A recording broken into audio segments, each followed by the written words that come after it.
Welcome back बच्चों हम लोगों ने हमारे एटॉमिक स्ट्रक्चर के प्रीवियस लेक्चर के अंदर हाइजेनबर्ग अनसर्टेनिटी प्रिंसिपल क्या होता है और उसके साथ क्वांटम नंबर्स क्या होते हैं या वो क्या इंफॉर्मेशन में प्रोवाइड करते हैं कवर किया था। आज हम अपने इस लेक्चर के अंदर स्क्रोडिंजर वेव इक्वेशन क्या होती है या वो क्या इंफॉर्मेशन हमें प्रोवाइड करती है इसको डिस्कस करेंगे। So let's start our lecture. Schrodinger wave equation. Schrodinger एक साइंटिस्ट था, तो हम लिखें इसके बारे में इरविन स्क्रोडिंजर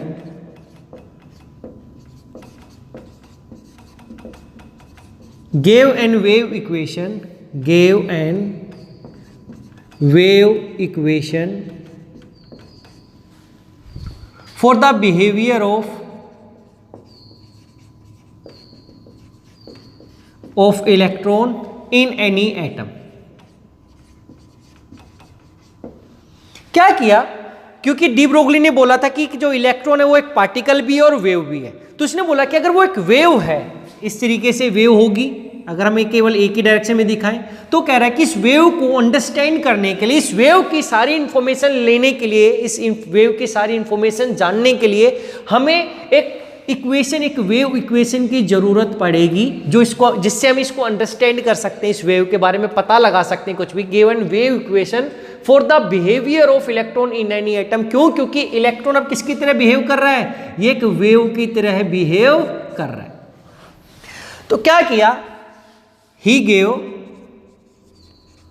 इस तरीके से इक्वेशन ली, curly square psi upon curly x square plus curly square psi upon curly y square plus curly square psi upon curly z square plus 8 pi square m upon h square E minus V psi equals to 0। ये उसने एक Schrödinger wave equation बोलते हैं बच्चे यहाँ पर। और यहाँ पे जब इस इक्वेशन को हम सोल्व करते हैं, E total energy, V potential energy, psi wave function बोलते हैं। क्या हुआ, क्या it is and differential, it is second order differential equation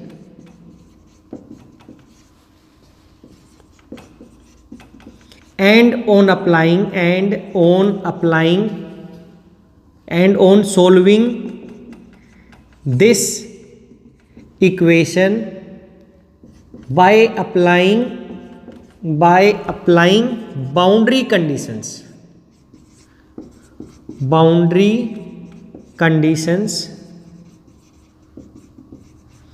it gives value of size, या इट गेव वैल्यू या solution of psi, value of psi which is called, and it is called wave function.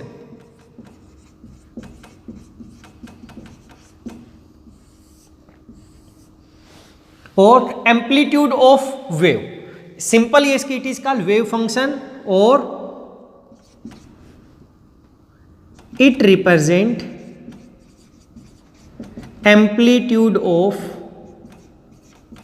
Wave. क्या, electron wave बोल सकता हूं, it represent amplitude of electronic wave. देखो क्या हुआ, ये एक सेकेंड ऑर्डर डिफरेंशियल इक्वेशन है।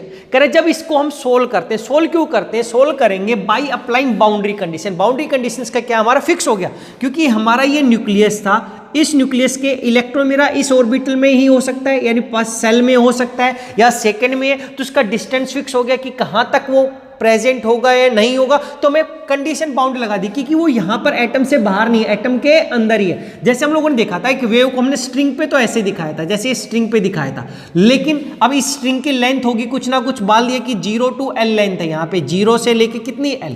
अगर इसी वेव को अगर हमने किस पे रिप्रेजेंट किया था, सर्कुलर पाथ पे हमने रिप्रेजेंट कर दिया था, सर्कुलर पाथ पे, इसका मतलब हमने बाउंड्री लगा दी कि वेव की लेंथ फिक्स है, तो सर्कुलर पाथ की जो सर्कमफेरेंस होगा वो फिक्स हो गया, यानी कि वहीं पर एक वेव प्रेजेंट है। तो इस तरीके से बाउंड्री कंडीशन लगाने से जब हम इसको सोल्व करते हैं, साई की वैल्यू मिलती, और साई की जो वैल्यू होती है उसको बोलते हैं वेव फंक्शन।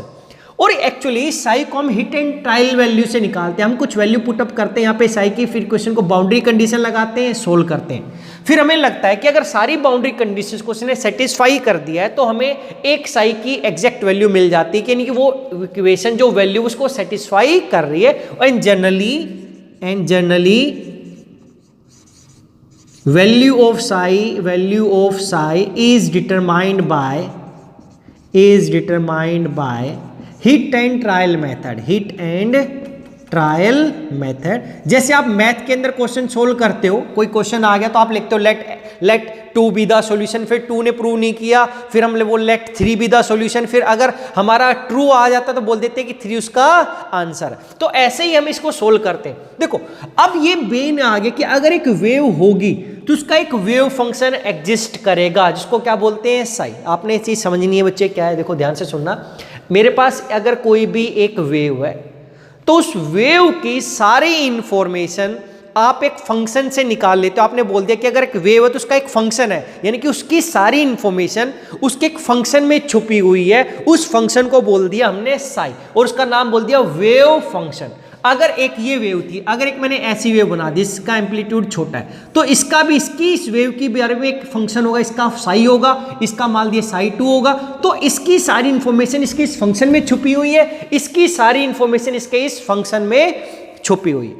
अब देखो सेकंड पॉइंट क्या बोला इसके अंदर, कि जो सेकंड पॉइंट बोला कि Sai is a mathematical function having no physical significance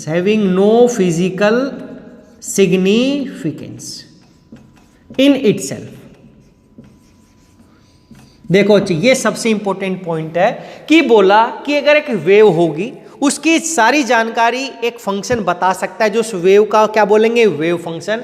लेकिन ये एक मैथमेटिकल फंक्शन, एक मैथ की टर्म होगी, यहां पर मैथ एक्सप्रेशन होगा मैथमेटिकल, उसका अपने आप में कोई फिजिकल सिग्निफिकेंस नहीं है। अगर आपने उसको एक्सप्रेशन लिख दिया तो खुद अपने आप कोई जानकारी नहीं देता, लेकिन उसके अंदर सारी जानकारी छुपी हुई है।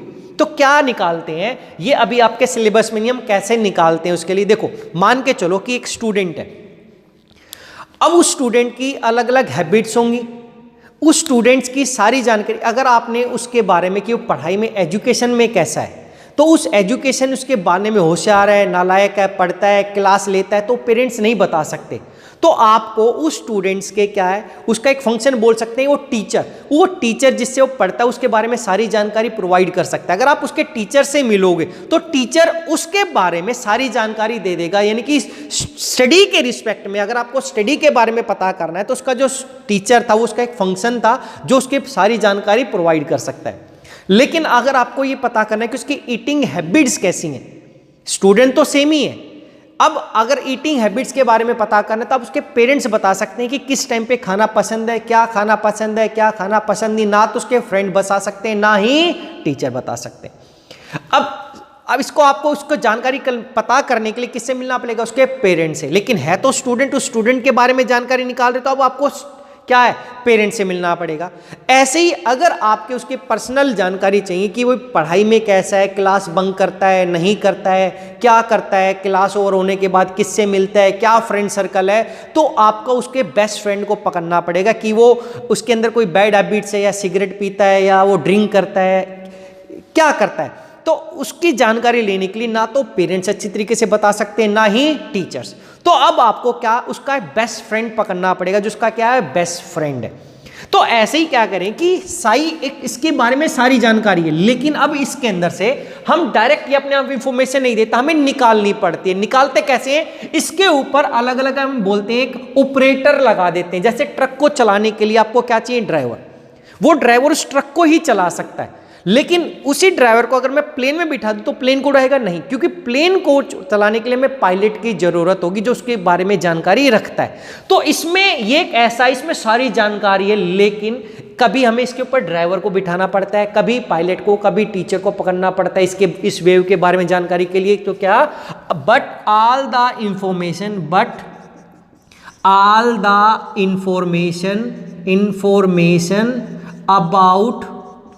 अबाउट इलेक्ट्रॉन या वेव, एक ही बोल, क्योंकि इलेक्ट्रॉन का ही कैसा है, वेव नेचर बोला अब इलेक्ट्रॉन के बारे में। But all the information about electron is contained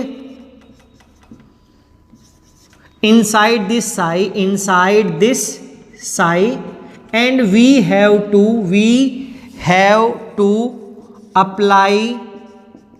apply operators on psi to get desired information. देखो क्या है, ये अभी आपके सिलेबस में नहीं, लेकिन समझना जरूरी था क्या कि सारी इंफॉर्मेशन साई के पास होगी। इसका अपने आप में कोई मतलब नहीं है, अगर कोई साई बता दी, वैल्यू दे दी तो कोई नहीं बता सकता। लेकिन क्या हुआ, देखो एक इलेक्ट्रॉन था, अब आपने पूछा कि अगर ये पास में होगा, इसकी पोजीशन डिस्टेंस क्या हो गया, r1 हो गया। अगर वो दूसरे सेल में तो डिस्टेंस कितना हो जाएगा, r2। इसकी एनर्जी कम होती है, जैसे जैसे डिस्टेंस न्यूक्लियस से बढ़ता है उसकी एनर्जी ज्यादा हो जाती है। ये तो हमारे क्वांटम नंबर्स ने बताया, और क्वांटम नंबर में भी क्या मिलते थे, जब इस इक्वेशन को हम सोल्व करते हैं इसके कांस्टेंट होते हैं, लेकिन हम उसको ऑलरेडी कवर कर चुके हैं। तो देखो क्या हुआ, अगर आपको इसकी पोजीशन के बारे में पता करना है, एक इलेक्ट्रॉन है जो कि किसी एक ऑर्बिट में है या सेल में प्रेजेंट है, तो इसकी जो साई आएगा उसके ऊपर आपको डिस्टेंस का या पोजीशन का क्या करना पड़ेगा, ऑपरेटर लगाना पड़ेगा। अगर ये बोल दिया पोजीशन का ऑपरेटर है, ये क्या है, पोजीशन का ऑपरेटर है, क्योंकि अभी आपने इलेक्ट्रॉन को एक वेव की तरह ट्रीट किया हुआ है, एक वेव है, इसके ऊपर आपने पोजीशन का ऑपरेटर लगा दिया इसके ऊपर, तो हमें ये उसकी वैल्यू दे देगा, कुछ वैल्यू दे देगा, और पोजीशन की वैल्यू देगा कि वो न्यूक्लियस से r1 डिस्टेंस पे या 2 पे, और आपको यही वेव फंक्शन वापस से मिल जाता है। तो इस वैल्यू से आपको पता चल जाता है कि ये क्या है। अब जो वैल्यू आएगी वो पोजीशन की वैल्यू। अगर एक इलेक्ट्रॉन है तो उसकी कुछ ना कुछ एनर्जी होगी, अरे पास में तो अलग एनर्जी, r2 डिस्टेंस पे तो अलग एनर्जी, ज्यादा दूर है तो और ज्यादा एनर्जी। तो इस साई के ऊपर अब आपको एनर्जी का ऑपरेटर लगाना पड़ेगा, तो इससे आपको एनर्जी की ही वैल्यू मिलेगी इस बार, और ये वेव फंक्शन मिल जाएगा। इसका मतलब इस वैल्यू से आप बता सकते हो कि इस इलेक्ट्रॉन की एनर्जी कितनी है। अगर आप मोमेंटम पता करना चाहते थे तो मोमेंटम का ऑपरेटर निकालते इसके, और मोमेंटम की हमें क्या मिल जाती है, वैल्यू। तो इस साई अपने आप में कोई जानकारी नहीं देता, लेकिन इस साई के अंदर सारी इंफॉर्मेशन है। जैसे स्टूडेंट की अलग अलग हैबिट्स को जानने के लिए, वो एक माइक्रोस्कोपिक पार्टिकल नहीं था, वो डे टू डे लाइफ का एग्जांपल है, वो इसमें नहीं आता हमारे पास। तो क्या हुआ, उसकी जानकारी के लिए आपने अलग अलग लोगों से मिले। वैसे ही यहां पर है तो स्टूडेंट एक ही, यानी कि एक इलेक्ट्रॉन है, लेकिन उसकी पोजीशन क्या है, एनर्जी क्या है, मोमेंटम क्या है, सारी जानकारी के लिए आपको अलग अलग ऑपरेटर लगाने पड़ते हैं। और ऑपरेटर क्या होते हैं अभी आपके सिलेबस में नहीं है, ये आप फाइनल ईयर में करोगे, क्वांटम मैकेनिक्स के अंदर और फिजिक्स में भी करते हो। तो अभी इतना ही समझने की सारी जानकारी इसके अंदर होती है साई के अंदर। तो वेव होगी तो उसका एक वेव फंक्शन भी होगा। अब बच्चे देखो एक चीज ध्यान देने की है, अगर आपके पास एक पार्टिकल होता है, एक चीज याद रखना आपको, अगर एक पार्टिकल होता है तो उसकी क्या होती है, एक पोजीशन फिक्स होती है। उसकी पोजीशन कैसी होती है, फिक्स्ड, आप उसको नोट डाउन कर सकते हो।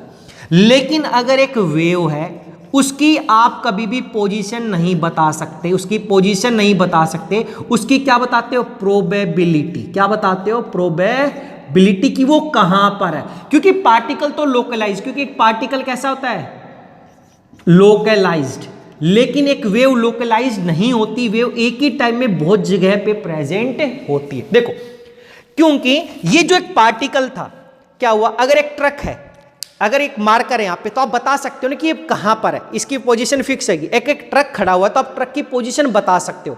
अगर एक स्टूडेंट एक रूम में और आप उसको देख रहे हो, मान लेते हैं, देखो चेक समझने का एग्जांपल है, ये एक रूम है, कैसा है, रूम है, यहां पर एक तरफ टीवी है, यहां पे एक बेड लगा हुआ है, यहां पे मोबाइल फोन लिखा हुआ है, उसका मोबाइल है, यहां पर बुक्स रखी हुई हैं, यहां पे मान लेते हैं कि वो टेबल रखा हुआ है और कुछ टेबल है,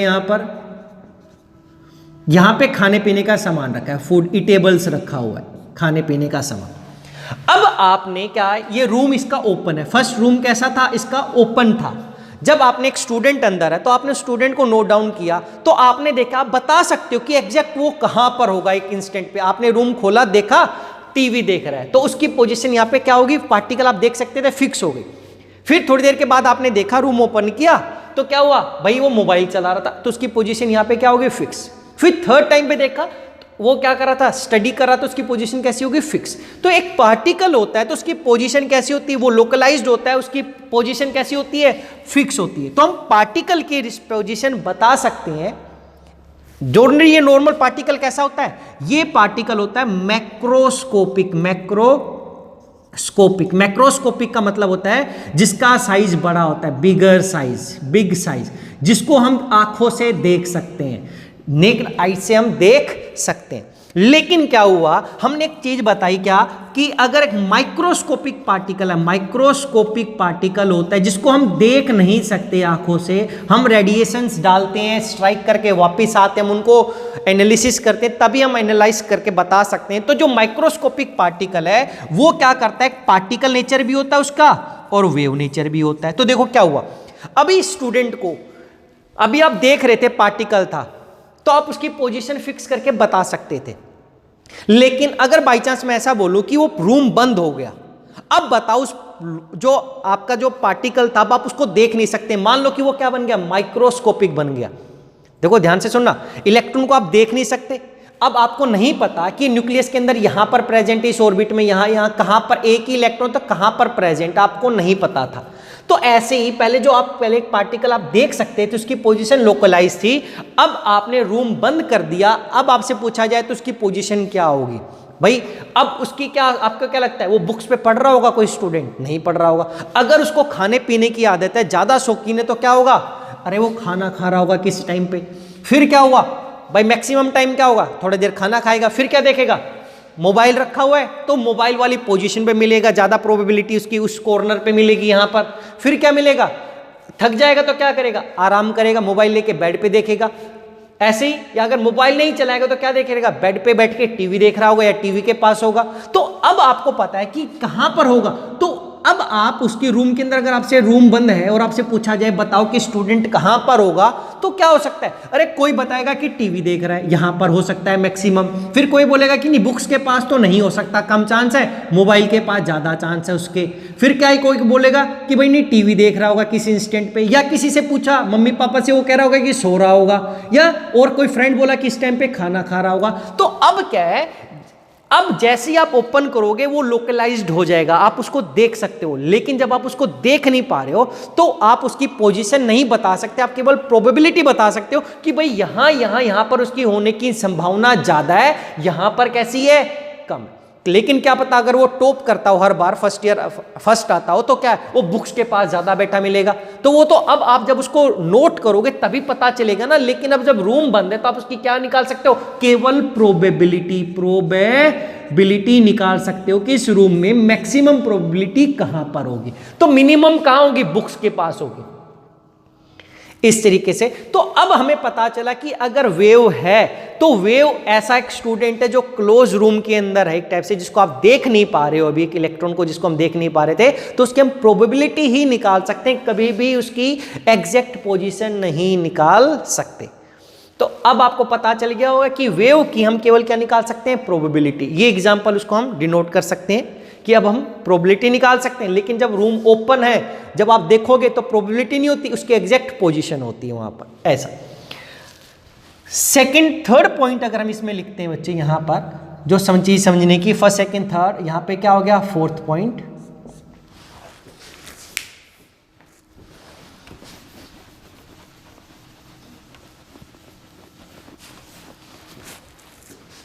different electrons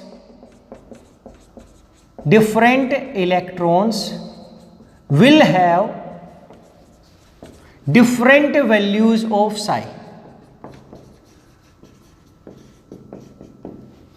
कि भाई जितने इलेक्ट्रॉन होंगे उन सब की जो वेव, क्योंकि सब इलेक्ट्रॉन्स है, देखो अलग अलग इलेक्ट्रॉन है, तो सब इलेक्ट्रॉन अलग अलग वेव की तरह ट्रीट करेंगे, और अलग अलग वेव है तो अलग अलग वेव फंक्शन होगा उनका।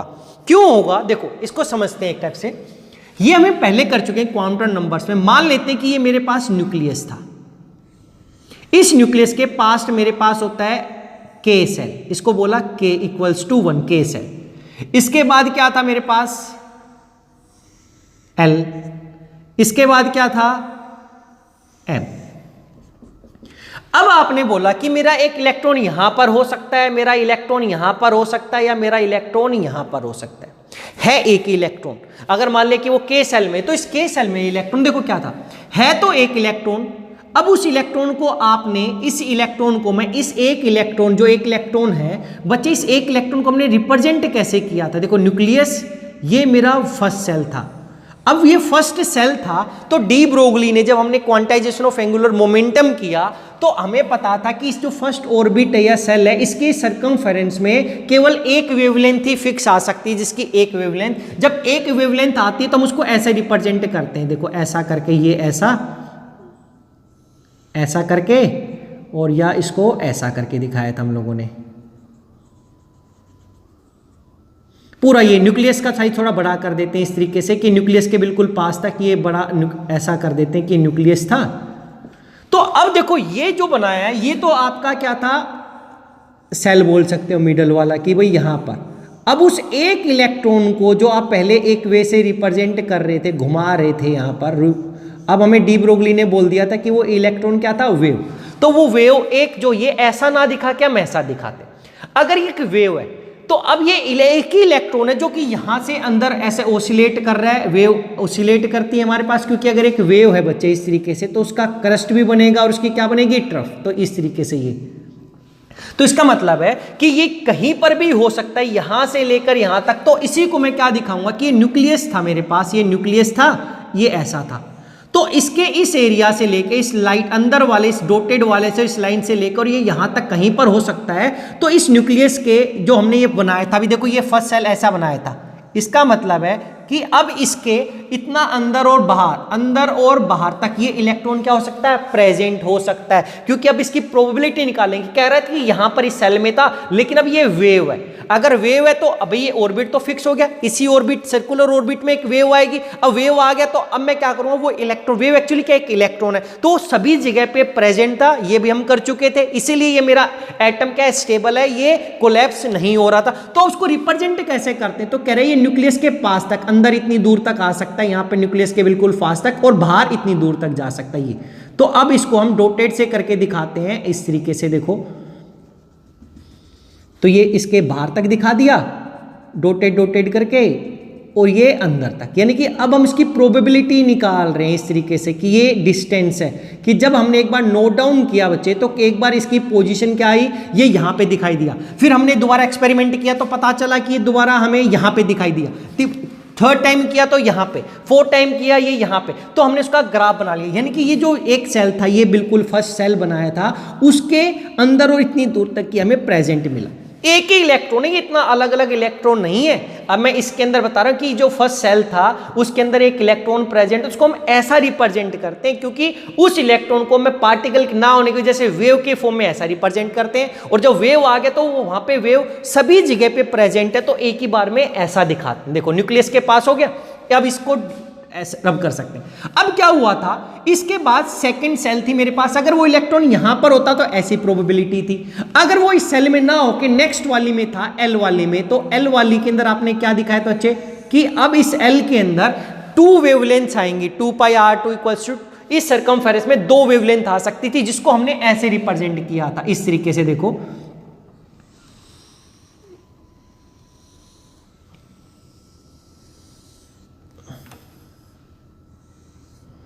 इस तरीके से रिप्रेजेंट किया था, 2 को अलग अलग किया था। और अगर मैं इसको डॉटेड में रिस्पेक्ट में दिखाऊंगा तो डॉटेड में क्या आ जाएगा, ये इस तरीके से।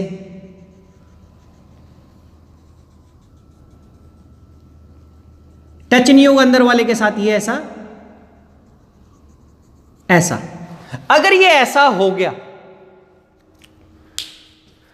थोड़ा साइड में बना देता हूं इसको ताकि फिर थर्ड वाला भी बना दे। इसको यहां पे साइड में बना देते हैं बच्चे। देखो एक बार,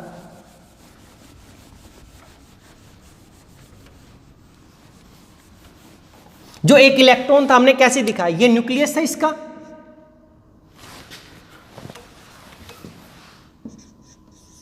ये फर्स्ट सेल था। इस फर्स्ट सेल के अंदर हमने क्या दिखाया कि अगर वो वेव की फॉर्म में तो उस वेव को एक सिंगल वेवलेंथ आ सकती थी, उस सिंगल वेवलेंथ को हम ऐसा दिखाते थे।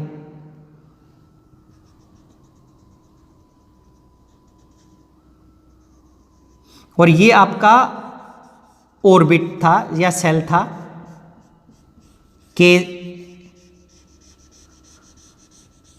इसमें एक ही वेवलेंथ आ रखी थी। फिर क्या था आपके पास, सेकंड,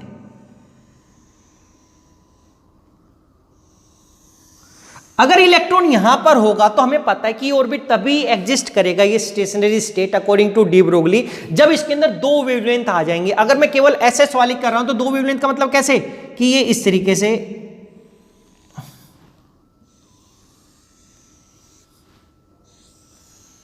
ऐसा, ये दो वेवलेंथ आ गई, इसमें एक ही था। डॉटेड से दिखाएंगे तो कैसे,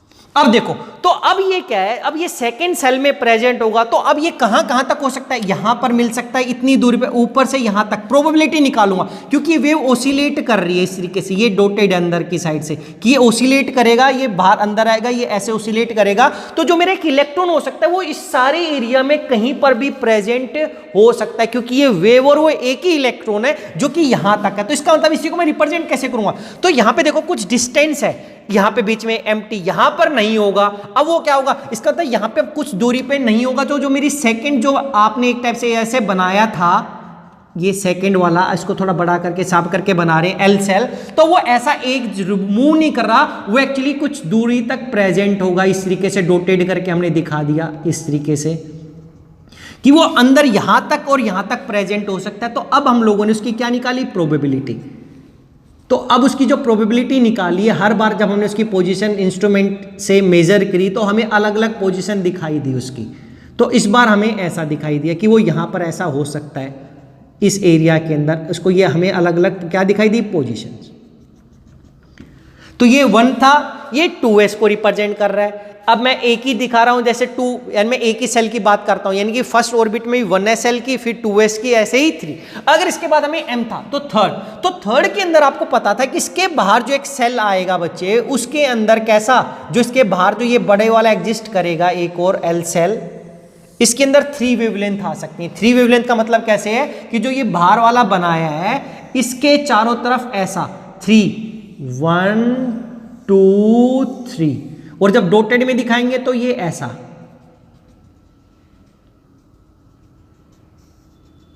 और मान के चलो कि जो अंदर वाला ये सारा का सारा इसके बीच में आ रखा है, देखो यहां तक आ रखा है ये सारा का सारा, ये डॉट जितना भी ये डॉटेड सेल है बना रखा है। तो ये थर्ड वाला, तो अब क्या हुआ, वो है एक इलेक्ट्रॉन, उसकी वेवलेंथ है। तो इस थर्ड वाले ऑर्बिट के अंदर, थर्ड वाली सेल के अंदर, स्टेशनरी स्टेट के अंदर, वो उसकी देखो ये क्या है, वेवलेंथ है उस इलेक्ट्रॉन की, वेव है, एक वेव है। तो अब वो यहां पर कहीं पर भी प्रेजेंट हो सकता है, लेकिन अब फिर गैप आ गया, इसका मतलब वो यहां पे नहीं होगा। जो थर्ड सेल आप ऐसे दिखा रहे थे, अब उसको यहां से फिर डॉटेड की फॉर्म में अगर हम दिखाएं इस तरीके से, ये बाई चांस फिर ओवरलैप हो गया मेरे पास, तो इसको आप समझ गए होंगे कि मैं क्या बना रहा हूं, कि इस तरीके से फिर ये थर्ड सेल हो गई हमारे पास।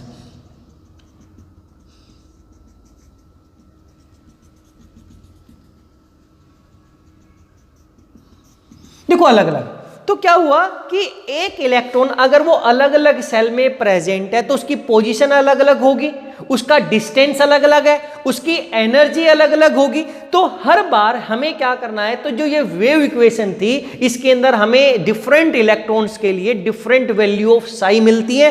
क्यों मिलती है, क्योंकि उसकी पोजीशन अलग अलग हो जाती है, उसकी एनर्जी अलग अलग हो जाती है, डिस्टेंस अलग अलग हो जाता है। अगर इसी सेल में एक बार यहां पर था, एक बार यहां पे था, तो उसका डिस्टेंस तो क्या आएगा, अलग अलग आएगा। तो ये मोस्ट प्रोबेबल एरिया जो ये डॉटेड से दिखा रखा है, जो ये वेव का था, इस तरीके से हम लोगों ने यहां से यहां तक इतनी दूरी में हो सकता है, जो वेव था बता रहा था कि इसका एम्पलीट्यूड, ये वेव यहां से यहां तक लाई कर सकती थी ऐसे, तो ये यहां तक हो सकता है। तो ये क्या है, ये मोस्ट प्रोबेबल एरिया है, मोस्ट प्रोबेबल एरिया है, जिसको हम क्या बोलते हैं, ऑर्बिटल, जहां पे प्रोबेबिलिटी ऑफ फाइंडिंग इलेक्ट्रॉन क्या होती है, मैक्सिमम। तो ये बोल दो कि मैंने 1s को रिप्रेजेंट किया है, ये 2s को रिप्रेजेंट किया है, ये 3s को, क्यों, क्योंकि स्फेरिकल शेप में, अगर न्यूक्लियस बीच में है तो अगर इलेक्ट्रॉन्स के बिल्कुल पास चारों तरफ में 3 डायमेंशन में है, 3 डायमेंशन में चारों तरफ फैला हुआ है, तो यानी कि 1s। अगर फिर थोड़ी दूरी पे नहीं है, वो थोड़ी दूर यहाँ पे प्रेजेंट हो सकता है इस तरीके से चारों तरफ, किसी भी चारों तरफ, तो उसको बोल दिया 2s। अगर और दूरी पे प्रेजेंट और स्फेरिकल यानी कि चारों तरफ 3D में प्रेजेंट है, तो उसको क्या बोला है, जैसे 3s। तो क्या बोला, different electrons will have different values of Sai, क्योंकि इस जो एक सिंगल इलेक्ट्रॉन था उसको हमने वेव की फॉर्म में ऐसा रिप्रेजेंट किया है, और उसकी प्रोबेबिलिटी को हम ऐसा रिप्रेजेंट करते हैं। तो ये अलग अलग नहीं है दिखने को, जो एक सिंगल इलेक्ट्रॉन वही एक इलेक्ट्रॉन ऐसा है, यहाँ पर एक इलेक्ट्रॉन जो है वो एक इलेक्ट्रॉन ऐसा ना हो कि ये पूरा एक ही इलेक्ट्रॉन है, क्योंकि वो वेव की तरह ट्रीट कर रहे हैं उसको सेकंड। अगर इसमें जो इलेक्ट्रॉन है उसको हम ऐसे रिप्रेजेंट कर रहे हैं, क्योंकि वो एक इलेक्ट्रॉन का जो वेव है वो इस तरीके से है, और इसकी बाउंड्री कंडीशन फिक्स है, क्योंकि इसका जो सर्कमफेरेंस है वो कैसा हो गया, फिक्स हो गया। वो वेव वहीं पर रहेगी, ना तो उसका एम्पलीट्यूड चेंज होगा, कुछ चेंज नहीं होने वाला, जो एम्पलीट्यूड है वही फिक्स रहेगा, वो चेंज नहीं हो सकते वहां पर। तो ये बाउंड्री कंडीशंस बोलते हैं। तो ये सेकंड, ये फोर्थ पॉइंट था कि डिफरेंट इलेक्ट्रॉन्स का क्या होगा, डिफरेंट वैल्यूज ऑफ साई आएगी। अब क्या बोला बच्चे इसने फिफ्थ पॉइंट में क्या बोला कि अगर ये तो 3 डायमेंशन के अंदर है, यानी कि स्फेरिकल है तो 3 डायमेंशन के अंदर, अगर मैं न्यूक्लियस से केवल एक ही डायरेक्शन में करूंगा तो इस इक्वेशन में ये 2 टर्म खत्म हो जाएंगे, ये y रिस्पेक्ट में है, ये z डायरेक्शन के रिस्पेक्ट में, केवल एक ही डायरेक्शन के रिस्पेक्ट में अब आपको वेव फंक्शन मिलेगा, क्योंकि जो ये वेव दिखा रही केवल एक डायरेक्शन के रिस्पेक्ट में दिखा रखे। तो यहां पर एक, अगर आपको y में भी दिखाना है, z में भी दिखाना है, तो ये तीनों टर्म यूज करते हैं। तो क्या बोला, on plotting psi x versus या with respect to x, on plotting psi s with respect to distance r, ये क्या लिखा है, साई एक्स कि जो वेव फंक्शन है मैं केवल एक्स डायरेक्शन में प्लॉट करना चाहता हूं with respect to distance R, कि जब इसने बोला we get a curve, we get a plot, कैसा प्लॉट मिला, देखो ये था कि एक वेव थी, इस वेव को जब हमने इस तरीके से किया, ये एक्स डायरेक्शन में, एक ही डायरेक्शन में किया, दिस इज एक्स डायरेक्शन, तो ये डिस्टेंस है कि किस डिस्टेंस पे, मान लिया कि ये हमारे पास क्या था, न्यूक्लियस था यहां पर इस तरीके से, तो न्यूक्लियस से बाहर आएगी डिस्टेंस के पे, क्योंकि वो इलेक्ट्रॉन न्यूक्लियस से कितनी दूरी पे प्रेजेंट है, अब वो वेव आएगी इस तरीके से, इलेक्ट्रॉन क्या था, कि वेव है। तो अब क्या बोला कि साई क्या था, ये साई एक्स की, अब जो साई की वैल्यू केवल एक्स के रिस्पेक्ट में, तो यहाँ पे साई एक्स लिखा है, तो यहाँ पे साई एक्स कैसा है, ऊपर साई एक्स अगर लिखें तो ये साई एक्स की वैल्यू इधर कैसी है, ऊपर पॉजिटिव वैल्यू है, नीचे कैसी है, नेगेटिव। इसीलिए बोला था कि स्क्रोडिंजर को नहीं पता था एक्चुअली, उसने वेव इक्वेशन दी, उसने बोला इसका सॉल्यूशन मिलेगा और इससे हमें सारी इंफॉर्मेशन मिलेंगी, इसने इसको क्या बोल दिया था कि वेव फंक्शन हो सकता है, it is an amplitude of electronic wave. तो उसने बोला कि ये यहाँ पे जो ये है ये साई की वैल्यू है अलग अलग, यहाँ पे इस पे ये वैल्यू है साई की, यहाँ पर अलग वैल्यू, यहाँ पे अलग, यहाँ पर अलग, यहाँ पे अलग, यहाँ पर अलग, यहाँ पर, और इस पॉइंट पे आके साई एक्स कैसा है, यहाँ पर साई एक्स की वैल्यू कितनी है, 0, यहाँ पर साई एक्स की वैल्यू कितनी है, 0, यानी कि एक ऐसा डिस्टेंस जहाँ पे साई एक्स की वैल्यू 0 होगी। उसने बोला जहाँ पर साई एक्स की 0 है वहाँ पे इलेक्ट्रॉन प्रेजेंट नहीं हो सकता, where probability of finding electron is 0, यानी कि distance at which psi x या psi is equals to 0, distance at which psi equal to 0, there probability of finding electron is 0, या electron can't be present at where psi is equals to 0, ऐसे ये भी क्या था, psi equals to 0, तो यहां पे इलेक्ट्रॉन नहीं मिल सकता सॉरी। तो ये psi ने प्लॉट किया, उन प्लॉटिंग ये बोला, लेकिन अब इसने प्लॉट तो कर दिया इलेक्ट्रॉन वेव, तो ये एक्चुअली रिप्रेजेंट किसको कर रहा है, ये इसको ऐसे ये क्या रिप्रेजेंट कर रहा है, जो ये हमारी ग्राफ है, इसको नहीं पता था क्या रिप्रेजेंट कर रहा है, ये इसका करेक्ट इंटरप्रिटेशन नहीं बता पाया था, एक्चुअली सही है क्या, ये क्या बता रहा है, ये नहीं बता पाया था। इसने बोला वेव फंक्शन है, सारी जानकारी, इसका कोई अपने आप में इंपॉर्टेंस नहीं।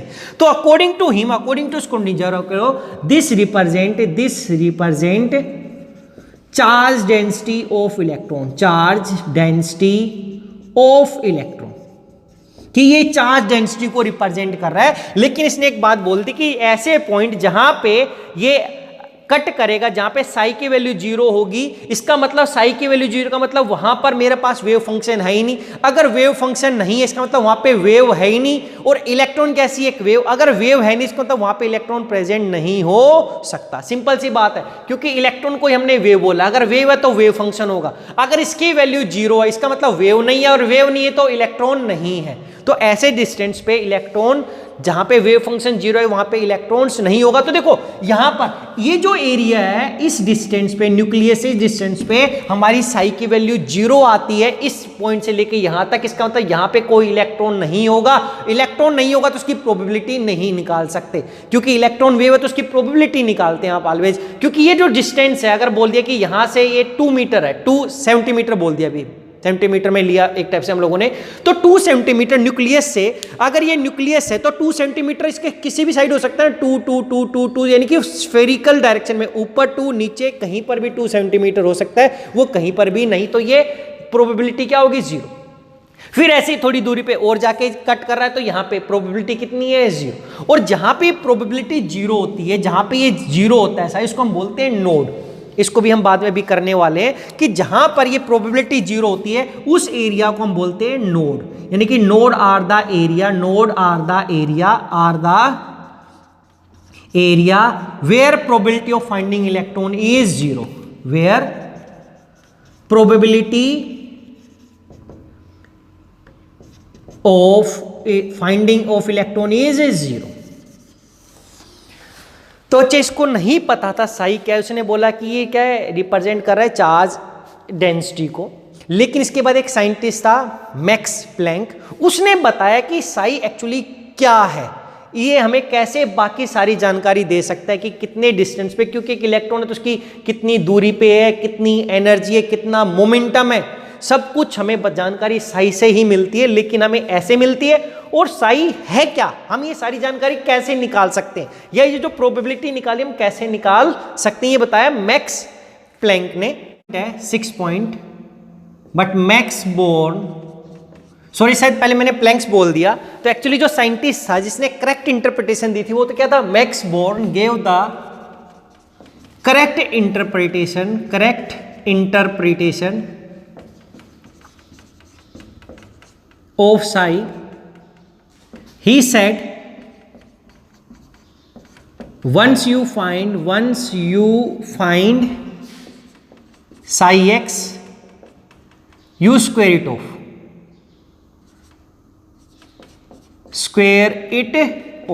देखो ये साई लिखा कि ये 3 डायमेंशन के रिस्पेक्ट में, केवल अगर हम एक ही डायमेंशन के रिस्पेक्ट में लिखे कि एक्स एक्सिस के रिस्पेक्ट में तो हम साई एक्स बोलेंगे।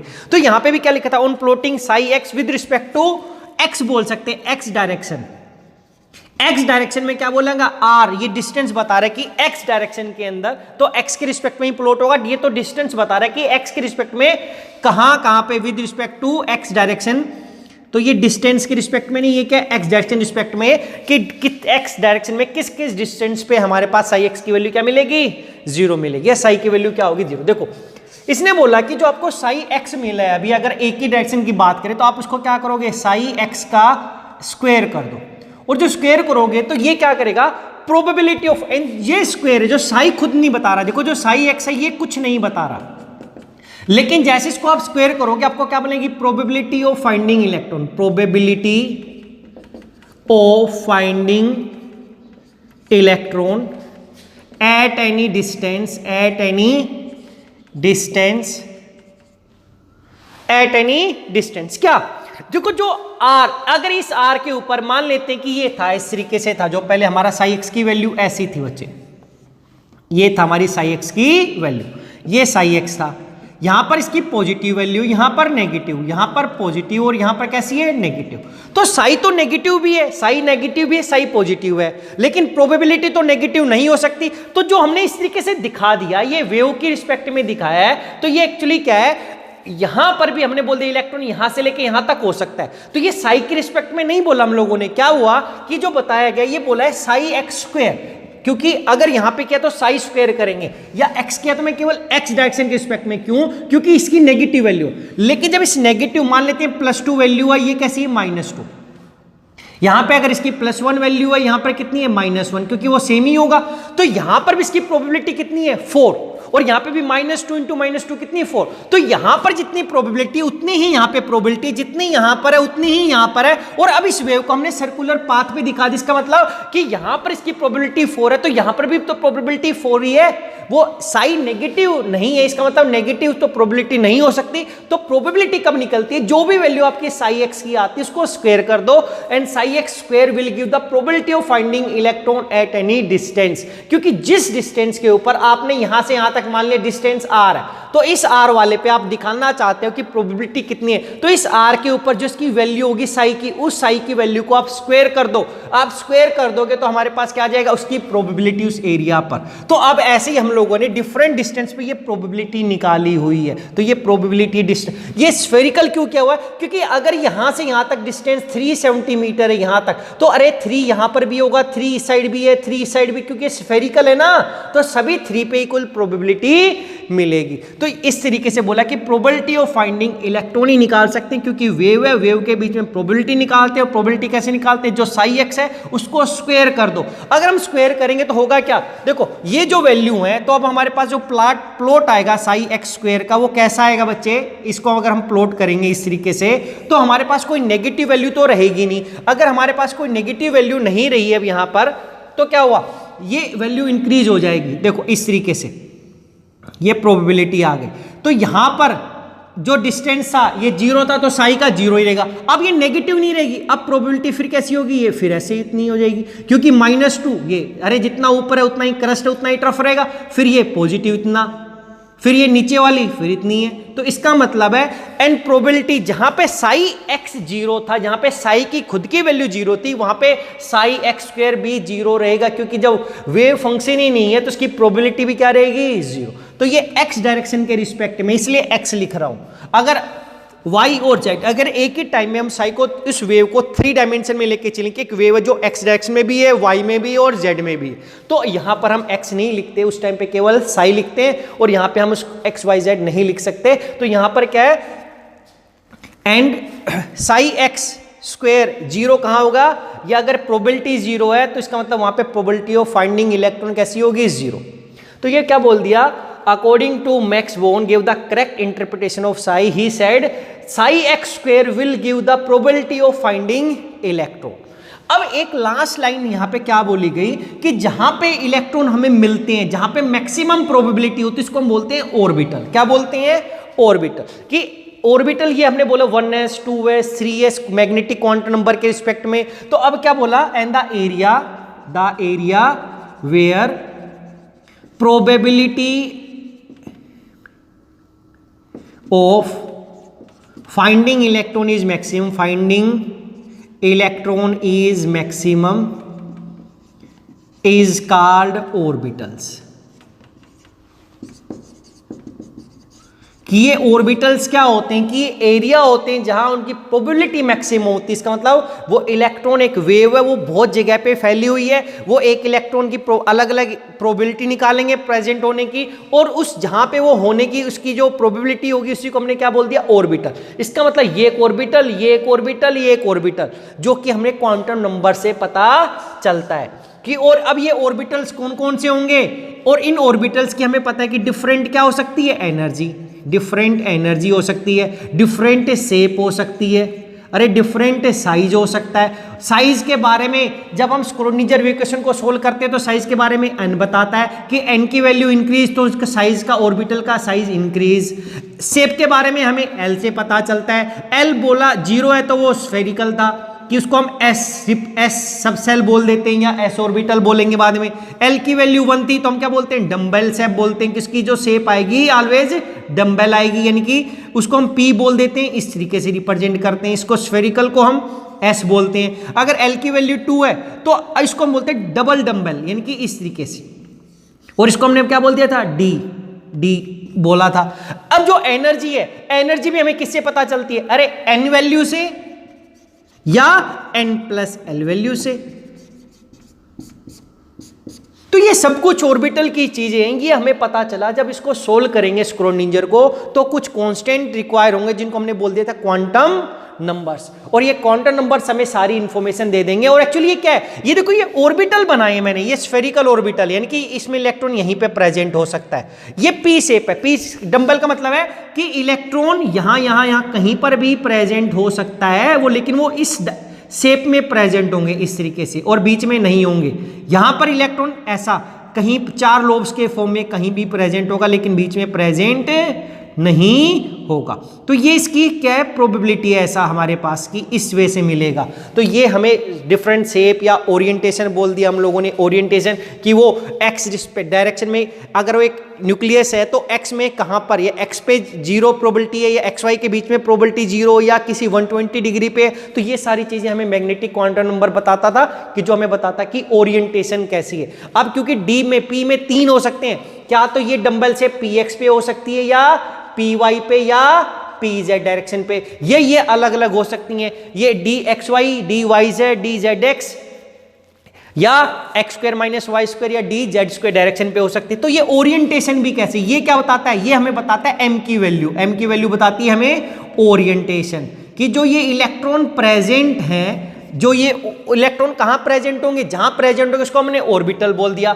तो इन ऑर्बिटल्स की अलग अलग शेप हो सकती है, वो बताता है एजीमुथल क्वांटम नंबर। और इन शेप के साथ ये जो शेप्स हैं अलग अलग एंगल पे लाई करेंगी न्यूक्लियस के रिस्पेक्ट में, अलग अलग डायरेक्शन के रिस्पेक्ट में, उनको बोल दिया ओरिएंटेशंस, और वो बताता है मैग्नेटिक क्वांटम नंबर। तो ये था बच्चे हमारे पास क्रोनिंजर वेव इक्वेशन।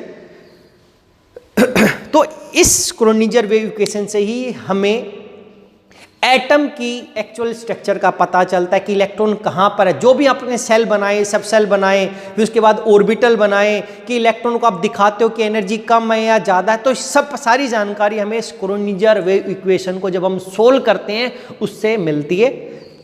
तो ये था हमारे पास स्क्रोडिंजर वेव इक्वेशन, और हमने देखा कि सारी इंफॉर्मेशन हमें साई के ऊपर डिफरेंट ऑपरेटर लगाने से ही मिलती है, वैसे डायरेक्ट नहीं मिलती। और साई अपने आप में कुछ नहीं बताता, ये हमें बताता है जब हम इसको स्क्वायर कर देते हैं तो हमें डिफरेंट एरिया पे रिस्पेक्ट में उसकी क्या मिल जाती है, क्योंकि जैसे जैसे देखो आर चेंज होता है किसी भी डायरेक्शन में, तो साई की वैल्यू चेंज हो जाती है, यानी कि उसका जो वेव फंक्शन की वैल्यू चेंज होती है हर पॉइंट पे। यहाँ पे अलग होगी, यहाँ पर अलग, यहाँ पर अलग, यहाँ पर अलग, यहाँ पर अलग, डायरेक्शन चेंज करो तो मेरे पास चेंज, सब कुछ चेंज होने से अगर आप कुछ भी चीज चेंज करते हो तो मेरे पास साई की वैल्यू क्या हो जाती है, चेंज।